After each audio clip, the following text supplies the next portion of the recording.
I'm here with Coach Teevens following a really difficult double overtime loss to Penn this past weekend. And Coach, I'm going to quote Yogi Bear here, it gets late early around here.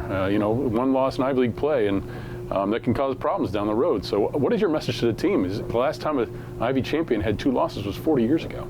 I think it's a different year. We may see, 2 teams going down the stretch. There's a lot of good football being played in the league, and having watched a number of the teams any given Saturday. So we had a given Saturday. We were close, and the close doesn't get it done.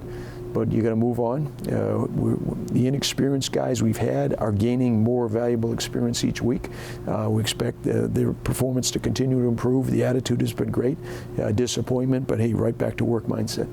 Well, the experience kind of kicked in on the defensive side during that Penn game. That first drive, it looked like a little bit more of the same from Sacred Heart. Some tackling that was missed here and there, and that led to a touchdown. But from that point on, the defense really held firm. 3 fourth-down stops that were huge. No, really, it was our best defensive outing. Again, kind of almost like boxers, kind of a little sparring, feeling each other out, move the ball down the field, and then from that point forward, we added pressure. Joe Heffernan, I thought, had his best game. Luca DeLeo played extremely well.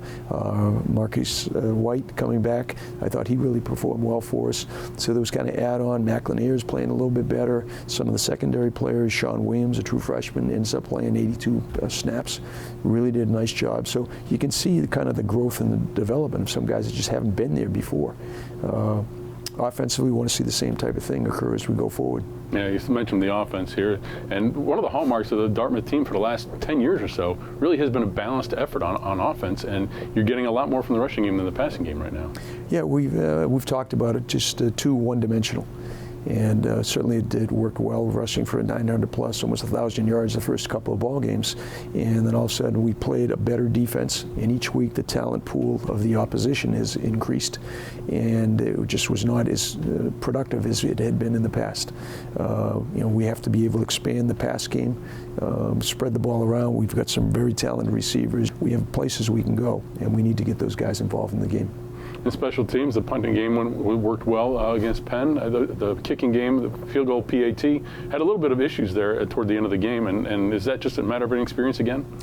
Yeah, the coverage teams did a great job. We didn't allow, and they have a real good return guy. So we did a nice job of spreading the field and getting people on the ground. PAT field goal, the first one was great. First field goal, not an issue. And then we just kind of hit a ball fat. The analogy I would say is, fat on a golf club. And does that affect on the next kick? You like to think not, but Ryan has not been in that situation before. And again, we just kind of hit that one a little bit fat, and it's an inopportune time, obviously.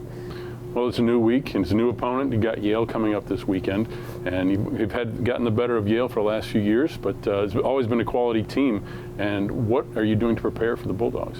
Well, we've watched tape, obviously, and they're a good football team. Probably step up from the competition this past week. Something, hey, we're equal to the task, but we got to play well on all facets of the game. I keep stressing the idea of team football.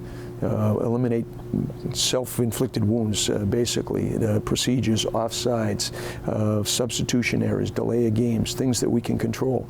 Don't help your opponent.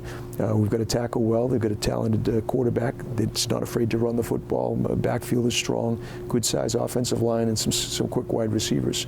On the defensive side, stout in the middle, some mobile, athletic linebackers, and some experienced secondary players. So it's a good matchup for us. Playing down there, it's a neat venue to play. Getting away is our guys travel well, and thanks to Friends of Football and so many others, the guys are treated very, very well on the road.